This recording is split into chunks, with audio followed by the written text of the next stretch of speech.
படைத்தவன் துணையோடு பரம்பொருள் ஆசியோடு அனைவருக்கும் ஸ்ரீ நலம் ஜோதிடத்தின் அன்பு கலந்த வணக்கம். இன்று யார் சந்தேகத்துக்குரியவர்கள் என்பதை பற்றி பார்க்கலாம். அதாவது சில பேரை நம்ம பார்ப்போம் சுற்றத்தில், அவர்களோட நடவடிக்கையும் சரி அவர்களுடைய செயல்பாடும் சரி சந்தேகத்துக்குரியதாகவே இருக்கும். அவங்கள பார்த்தோம்னா ஏதோ ஒன்று அவங்க சந்தேகப்படுற மாதிரியான செயல்கள்லேயே அவங்க ஈடுபட்டுக்கிட்டு இருப்பாங்க. அவர்கள் ஜோதிட ரீதியாக அப்பேற்பட்ட ஜாதகங்களை எப்படி கண்டறிவது? இப்போது ரொம்ப சிம்பிளுங்க. ஒரு ஜாதகத்தில் லக்னாதிபதி என்பவர் நாம், பிறப்பெடுத்த நாம் தான் லக்னாதிபதி. லக்னாதிபதி சென்று 6, 8ஆம் இடங்களில் அமர்ந்து அந்த லக்னாதிபதிக்கு வீடு கொடுத்தவன் நீச்சமானால் அவர்கள்தான் சந்தேகத்திற்குரிய நபர்கள். அதாவது அவர்கள் செய்கிற நடவடிக்கைகள் யாவும் நம்ம சந்தேகப்படுற மாதிரியே இருக்கும்.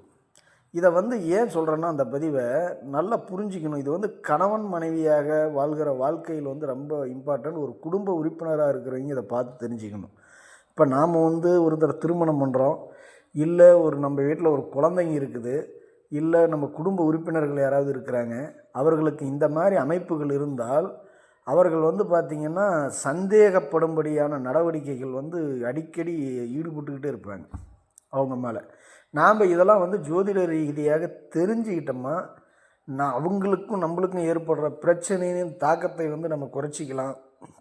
இதை புரிஞ்சிக்கலாம். நாம் அவங்கள தவறாக நினைக்க வேண்டிய சூழ்நிலைகள் ஏற்படாமல் போகும். இப்போது ஒருத்தருக்கு இந்த மாதிரி அமைப்பு இருக்குதுன்னு வச்சுக்கோங்க. அவங்க ஒரு எப்படி சொல்கிறதுனா, ஒரு தவறான நிகழ்வு நடக்கிற இடத்துல எதேச்சியாக அவங்க போய் நின்றுவாங்க. ஆனால் கடைசியாக பார்க்கும்போது தவறு செஞ்சவன் வேறவனாக இருப்பான். ஆனால் நாம் இவங்கள தான் சந்தேகப்படுற மாதிரி ஒரு சூழல் ஏற்பட்டுரும். அதாவது அனாவசியமாக இன்னொருத்தர் செஞ்ச தப்பில் போய் மாட்டிக்கிறது. இப்போ ஒருத்தர் கொலை செஞ்சிடுறாரு, இவர் எதேச்சியாக அந்த இடத்துக்கு போவார், கடைசியாக இவரை கொலைகாரன்னு சொல்லிடுவாங்க. இந்த மாதிரி அபாண்டமாக பழி சுமத்துற அமைப்புகளும் இந்த மாதிரி நிலைகளில் ஏற்படும்.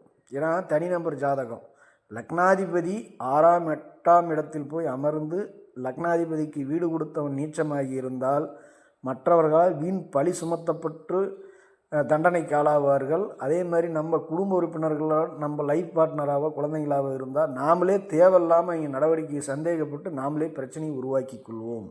ஆனால் அவர்கள் நல்லவர்களாகத்தான் இருப்பார்கள். அவர்கள் நடக்கிற தசாபுத்தி மற்ற அமைப்புகள் வைத்து நல்லவர்களாக இருப்பார்கள். ஆனால் அவர்களுடைய நடவடிக்கையை நாமே சந்தேகப்பட்டு நாமே பிரச்சனையை உருவாக்கி கொள்வோம். இது போன்ற அமைப்புகள் இருக்கிறதா என்பதை பார்த்து தெரிந்து நடந்து கொண்டால் சிறப்பாக வாழலாம் என்று கூறி விடைபெறுகிறேன். நன்றி, வணக்கம்.